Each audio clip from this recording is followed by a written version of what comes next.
is the way to essentially deal with this issue so that we don't go into panic.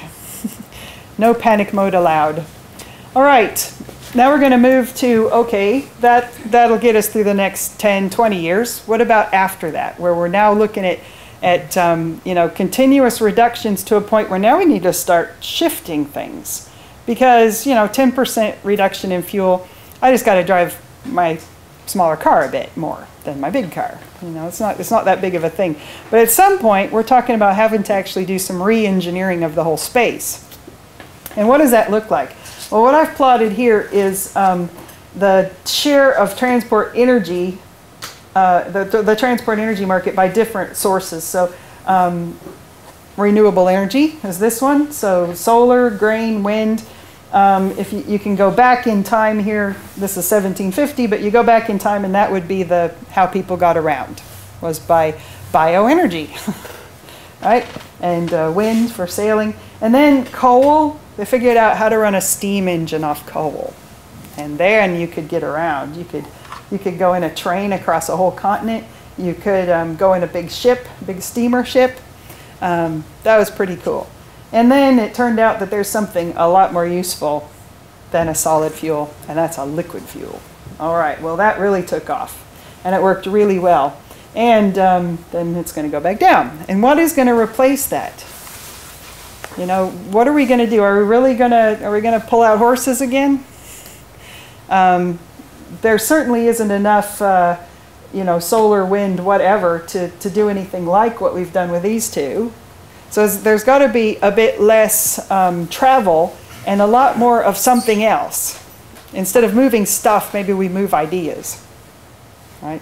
Instead of just moving giant containers full of, you know, plastic cups, maybe we don't use plastic cups. Maybe it's that kind of change. Well, let's go out there into the future. And for a minute, let's go back to the 30s. I got this from Scientific American. So not a comic book, but Scientific American, 1930s, 1939. And what we have is a vision of the future here, what engineers are going to do for us. All right. Engineers say that we'll have these cities where, and they're somewhere in there, it says humans may go through their whole life never touching the ground. They'd never have to go outside. I don't know what they were smoking, but I don't know who would want to do that. But they do. They've identified that there's plenty of energy. That's not a problem. The city smoke is gone. The air is pure, and people can move fast along these super freeways. All right. What is this? What are we talking about for sustainable future? Well, whatever energy that we need, I guess we want it. And the environment needs to be healthy, you know, we don't want soot, we don't want smoke.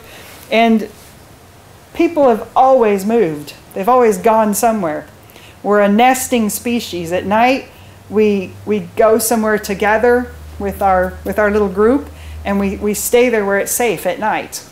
Gorillas do that too, and chimpanzees. So we're large brain primates, we nest at night.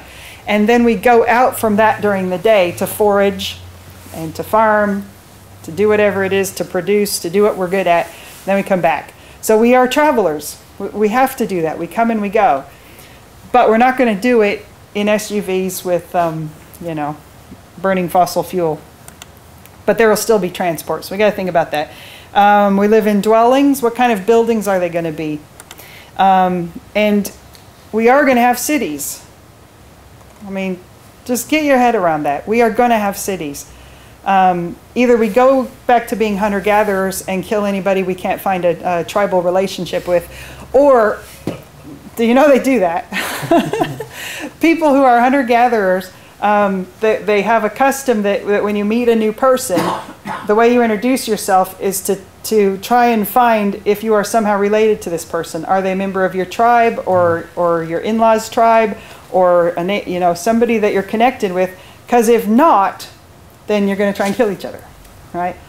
That's just the way it is. Civilization means what it means for a reason. It means we don't try and kill each other, even if we don't know each other, even if we're not part of the same tribe. Why? Well, because we all got to live together, right? It would be crazy. All right, so if we're going to have civilization, then we're going to have cities, because when there's a bunch of us together, we can each do what we're really good at and trade our quality to other people for what they do at a high quality. And we have art, and we have music, and we have, you know, good things. So we are going to have cities. I don't think that the future is going to be, you know, people, I don't know, scattered to the winds and hiding out in their hidey holes. And that means we're going to have some sort of social structure. What's that like? We're going to have some kind of market where we trade those things that we're good at with other people. And we're going to have to understand what we think of each other. You know, what value do we put on other people? What do they put on us? What are the rules and laws that govern how we interact with each other? So the sustainable future is going to look a lot like this one here in those respects. None of those things are going to be gone. It's going to be fossil fuel that's gone. So, you know, big deal, right? Huh, let's see what that looks like. Well, does it look like this? A nice cleaned up version of us? Or here's the Christchurch City Council's ideas. Maybe we'll consolidate. Maybe we'll have village structures. Maybe we'll go ahead and sprawl, so that the dispersal idea move into the green fields. And they did some calculations on transport. This is 2035, I believe, using their existing transport models. And they got that in 2035, in this concentrated system, we'd be using 45% more transport fuel than we use now. That's a 75% difference from what there will be. So yeah, that plan isn't looking too good. And of course, the farther you go this way, a doubling of the amount of fuel. And you know what? We could do that. We could sprawl all across the Canterbury Plains in a matter of 4 or 5 years. We could do it. They just have to let it go. They let it go a little bit since I've been there, and we've had suburbia sort of spreading out at the fringes.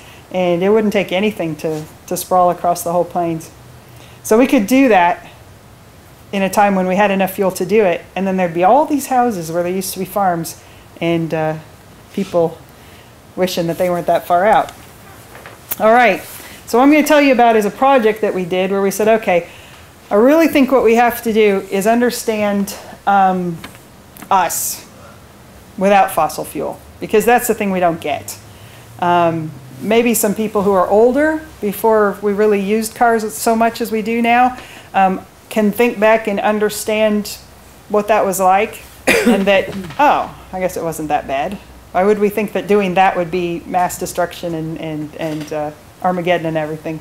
But the rest of us need to understand this. So we said, here's a project. What we're going to do is we're going to set some constraints that can be met sustainably. And then we're going to, and some environmental impacts. And then we're going to define the objectives that we want. So community and individual well-being, environmental well-being. And then we are going to actually take this on as an engineering project and see what we get.